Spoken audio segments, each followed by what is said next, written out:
News India DT के special programme व्यक्ति विशेष में आज मेरे साथ मौजूद हैं अटल जी के मानस पुत्र high court advocate Sanjeev Dwivedi ji, जो समाज में एक नया संदेश देने का कार्य कर रहे हैं। नमस्कार सर, आपको न्यूज इंडिया डीटी के special program News India DT के जो दर्शक हैं, मैं सभी को प्रणाम करता हूं, नमन करता हूं। और आपका चैनल विजयी विश्व तिरंगा प्यारा की भांति संपूर्ण भारत में ये अपना पताका फहराए, ऐसी मेरी शुभकामनाएं हैं। द्विवेदी जी, आप कुछ ऐसा समाज के लिए कर रहे हैं, उन्हीं सब विषयों पे आपसे चर्चा करूंगा और समाज तक मैं उन संदेश को पहुंचाने का कार्य करूंगा कि जो आपके विचार मन में आए हैं। उन्हीं शब्दों पे कुछ मेरे प्रश्न हैं जिसका आप सवाल का जवाब देंगे। अटल बिहारी वाजपेयी के मंदिर भारत का आदर्श स्थापित करने का विचार कैसे आपके मन में आया और क्यों आया? तिवारी जी, जब कोई संसार में या समाज में कोई विधि के विधान का कोई कार्य होता है तो किसी न किसी व्यक्ति के माध्यम से संसार में आया है जी। वर्तमान परिवेश में और अतीत और भविष्य को देखते हुए शायद प्रकृति का ये नियत विधान है कि मुझे अटल बिहारी वाजपेयी जी के मंदिर में भारत के आदर्श स्थापित करने का अवसर दिया और प्रेरणा दी है। क्योंकि सत्ता की मादकता जी और निजी महत्वाकांक्षाएं राजनेताओं की स्वार्थपरता पूर्वक जब होती है तो समाज के मूल्यों को क्षति होती है, जिससे राष्ट्र निर्माण में बाधा आती है। श्रद्धेय अटल बिहारी वाजपेयी जी ने 1996 में जब 13 दिन की सरकार थी, एक मेंबर ऑफ पार्लियामेंट को खरीदा नहीं, झुके नहीं, रुके नहीं, बिके नहीं और देश सेवा में भारत की महासत्ता को त्याग दिया है। इसी प्रकार से इस देश में अटल बिहारी वाजपेयी का मंदिर भारत के आदर्श को स्थापित करेगा, जिनकी अध्यक्षता खड़ाऊ करेंगे। भारत का अटल राजधर्म श्री राम की खड़ाऊ से प्रारंभ हुआ, तो वहीं आपको खड़ाऊ कहां से प्राप्त होगा? जो अटल जी का आप राम मंदिर बनाने की मुहिम चला रहे हैं और आप कह रहे हैं कि अटल जी की खड़ाऊ से हम शुरुआत करेंगे, तो खड़ाऊ आपको कहां से प्राप्त होगा? तिवारी जी, ये नियति का खेल है, ये कोई व्यक्ति विशेष का खेल नहीं है। आप देखते जब इस धरती पर या धरातल पर मानवीय सत्ताओं के द्वारा धर्म को क्षति होती है तो कहीं न कोई एक नया बिंब बनकर राष्ट्र निर्माण में आता है। नरसिंह अवतार हुआ, फिर नर बानर हुआ, अब नर किन्नर हुआ। नर बानर ने मिलकर रामेश्वरम की स्थापना की, नर किन्नर मिलकर के इस मंदिर की स्थापना करेंगे। रही जो खड़ाऊ की बात, एक खड़ाऊ जिसे चित्रकूट में मर्यादा पुरुषोत्तम श्री राम ने भरत जी को भेंट की, ठीक उसी स्थान पर हमें किन्नर बहनें चांदी खड़ाऊ भेंट कर रही हैं, जो इस मंदिर में स्थापित होंगी और जो सेतुबंध रामेश्वरम तक यात्रा होगी।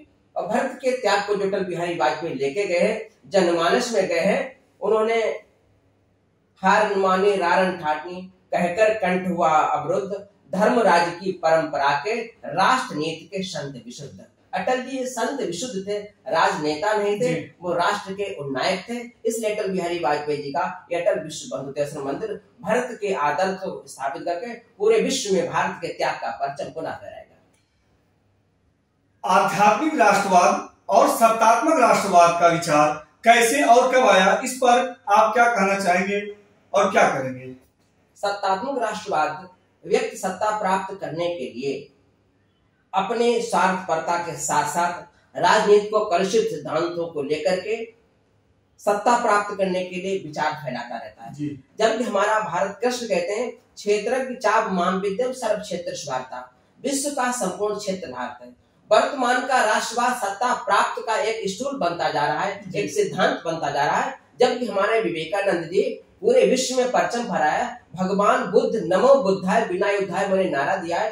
पूरे विश्व में आध्यात्मिक राष्ट्रवाद को भगवान राम आध्यात्मिक राष्ट्रवाद से लंका में गए और जिन्होंने स्वयं कहा जननी जन्मभूमि से स्वर्गाधिक गरीषि। वहीं संजय कह रहे गीता में, धर्म क्षेत्रे कुरुक्षेत्र सभ्यता की उत्साह माम का पांडवस्य किम कुर्वन्ति संजया यदा यदा धर्मस्य ग्लानिर्भवति भारत। भारत हमारा संपूर्ण विश्व है, जहां जहां मानवता का संपोषण होता है वहां भारत है। आप करें आध्यात्मिक राष्ट्रवाद, लेकिन संपूर्ण समाज में कई धर्मों के लोग होते हैं, उनकी अपने अपने धर्म की मानसिकता है, अलग अलग धर्म के लोग अपने अपने धर्म के अनुसार रहते हैं। तो आध्यात्मिक राष्ट्रवाद कैसे, इसको आप सत्तात्मक राष्ट्रवाद का विचार कैसे कर पाएंगे? आध्यात्मिक राष्ट्रवाद वो होता है जिससे समाज असंतुलित न होकर को संपूर्ण धरातल को संतुलित करते हुए, धर्म वो नहीं होता है जो समाज को असंतुलित करते हैं। किसी भी धर्म, हम मतों और मजहबों में पल रहे हैं, धर्म जो धारण किया सके, न हार्ड है न फास्ट है, धर्म एक संतुलन है। कृष्ण कहते हैं समाज को संतुलन का नाम धर्म है। भगवान किसी को नष्ट नहीं करते हैं, समाज को संतुलित करते हैं, और संतुलन करने में जो काट छांट होती वो होती रहती है।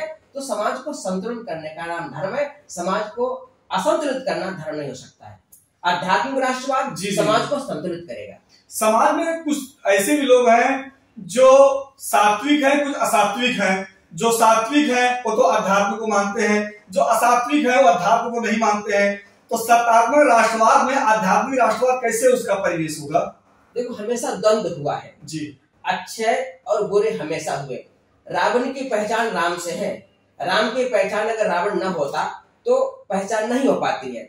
जहां पर अन्याय है वहीं पर न्याय की शुरुआत होती है, जहां पर अधर्म है वहां पर धर्म की शुरुआत होती है। तो दोनों का जो द्वंद्व है वो सदैव होता रहेगा, लेकिन समाज में संतुलन अच्छे व्यक्तियों द्वारा सदैव हुआ है, नेतृत्व हुआ है, और कुशलता के साथ आध्यात्मिक राष्ट्रवाद से भगवान राम ने स्वयं कहा कि बैरु न कर का भूषण कोई, राम प्रताप विषमता कोई। राम की बात करते तो राम शबरी के राम अलग है, विश्वामित्र के राम अलग है, वशिष्ठ के राम अलग है, समाज के राम अलग है, केवट के राम अलग है, निषाद के राम अलग है। राम अपने अपने। उसी प्रकार से आध्यात्मिक राष्ट्रवाद जो होता है वो देश की व्यवस्था को, देश के मूल्यों को सदैव आगे बढ़ाता है। आध्यात्मिक राष्ट्रवाद में सदैव शास्त्र, शस्त्र और शास्त्र दोनों साथ चलते हैं, लेकिन कहीं किसी की हिंसा नहीं होती है। सत्तात्मक राष्ट्रवाद से हिंसात्मक कदम उठाए जाते हैं, जो सत्तात्मक राष्ट्रवाद डेवलप करके सत्ता में प्राप्त लोग करते हैं। भारत की भूमि की वैज्ञानिकता को धर्म से किस प्रकार जोड़ा जाए जो मानवता का संदेश दे? इस पर आपका क्या विचार है? मेरा निवेदन है तिवारी जी कि हम जो धर्म की परिभाषा आज जो देते जा रहे हैं, धर्म परिस्थिति जन्य होता है। अब आपको परिस्थिति जन्य कैसे होता है? कोई बच्चा खड़ा है, अगर वो गलत कार्य कर रहा है उसको रोकना हमारा धर्म है। लेकिन अगर उसके माता पिता देखें मेरे पुत्र क्यों डांटा जा रहा, तो उसे खराब लग सकता है, लेकिन जब वो हकीकत जानेगा तो कैसे सही है। इसी प्रकार से हमारा जो तर्क है, अगर हम बिना तर्क के हम किसी कहने पर चल देते हैं तो वहां पर हमारी वैज्ञानिकता समाप्त हो जाती है। आप देखिए, कृष्ण ने भगवत गीता में हर जगह कर्म के आधार पर गुण के समन्वय से व्यवस्थाएं स्थापित की। बिना तर्क के हमारी वैज्ञानिकता सिद्ध नहीं होती, और अंधविश्वास की वजह से कस्टम बन जाती है। वही कस्टम कभी कभी हम, आप पढ़िएगा जूरिस्प्रूडेंस, विधि शास्त्र पढ़िएगा तो कस्टम कभी कभी विधि व्यवस्थाएं बन जाती हैं, लेकिन वो हर समय स्थापित नहीं हो सकती हैं। वर्तमान परिवेश या अतीत रहा हो या भविष्य रहा, तो हम जब वैज्ञानिकता तब आती है जब तर्क के आधार पर हो, उसका प्रयोग करें। इससे समाज क्या संदेश देना चाहता है। अब वर्तमान में या कहीं भी हम जाएं, धर्म को लेकर के विभिन्न लोगों को विचार है, मत है, वो धर्म नहीं हो सकता, वो उसके मत है। वैज्ञानिकता वो होती है जो सर्वकाल में विदित हो, वो वैज्ञानिकता का धर्म होता है। और वैज्ञानिकता भारत के कण कण में है, भारत के क्षण क्षण में है, और भारत के जितने महर्षि, भृगु ऋषि, वशिष्ठ जितने, वो वैज्ञानिकता का धर्म लेके गए। वैज्ञानिकता को सदैव धर्म से जोड़ा है, तभी राम ने अधर्म के वक्ष पर धर्म की जयगाथाएं श्रीलंका में लिखी है। इसीलिए हम विजय दशहरा मनाते हैं। वैज्ञानिकना के बिना धर्म अधूरा है। हमें हर धर्म को वैज्ञानिकता से लेना चाहिए। बिना वैज्ञानिकता के समाज हमेशा कहना विकलांग रहता है। इसलिए हमें वैज्ञानिकता हर क्षेत्र में बहुत प्रबल बनानी होगी। यही मेरा संदेश है और मेरा निवेदन है